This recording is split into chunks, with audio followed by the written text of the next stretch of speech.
Back extensions are a great posterior chain exercise. Now again, these are all those muscles on the back side of the body that support and stabilize the spine.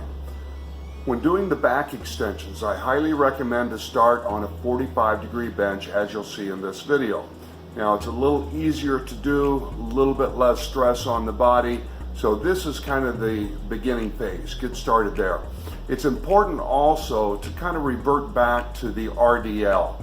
If you look at some of the earlier videos, learn how to do that hip hinge so that when you're moving, you're pivoting with your hips, you're not rounding your back. The other important thing to remember is as you lift, you should feel yourself pull with your hamstrings and with your glutes, those muscles in the back side of the body. So as you pull up, you want to pull up to a point that the body is perpendicular. So in other words, from the shoulders down to the feet would be just as if you're standing up. We don't want to go past that. I see this all the time when people do these. They hyperextend the spine.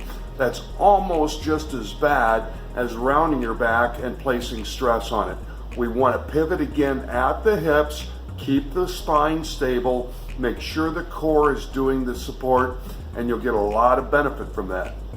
Now I'm going to show you how to do this with the hands behind the hips, with the hands across the chest, and then the last one is going to show with one kettlebell. Now holding one kettlebell in one arm creates a cross stress on the body, so it really kind of works that core a little bit more from a rotational standpoint versus if you're using both arms holding a kettlebell.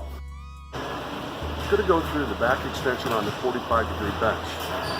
This is an exercise that a lot of people do at the gym. It's great for the posterior chain, all those muscles that support the back side of your body through the core. However, it's also very important to do correctly. When you do this, you should not round your back. You should pivot at the hips. You'll notice that as I do the movement, you'll see this distinct bend at my hips. My back is going to stay straight and solid. I'm also not going to overextend my back, creating a hyperextended position that's just as dangerous as rounding your back. We'll start with the hands behind the hips on this one. It makes it a lot easier. This is where you want to start.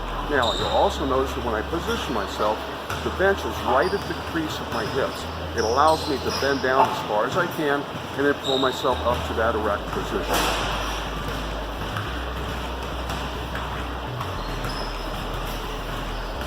So here's where we want to finish this movement as you go through the exercise. Now the hands will be behind the hips. You drop down, up, squeeze to the buttocks, back down, up, and squeeze. Now the back extension can be made a little more difficult by putting the arms across the shoulders. That's what I'm going to do with this movement. Everything else remains the same. I still pivot at the hips.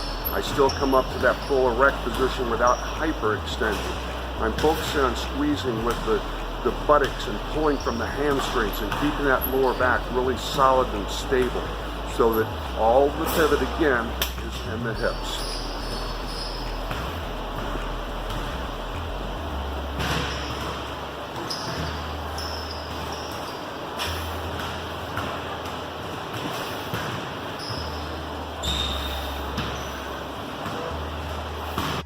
As I continue my progression through the back extensions on the 45-degree bench, the last one I'm going to demonstrate here is going to be one arm with a kettlebell. Now you'll notice that as I do this, I'm going to place the other arm across my chest. I'm going to have the kettlebell in one hand. What this does, it's going to cause a little bit of a rotational force in the lower back to work that core differently and get the stabilization to increase even more so. When you do these, what you want to do is to do them with one arm first, take a little bit of a break, and then switch to the other arm. If you find one side weaker than the other, I suggest starting with that one when you're doing this exercise.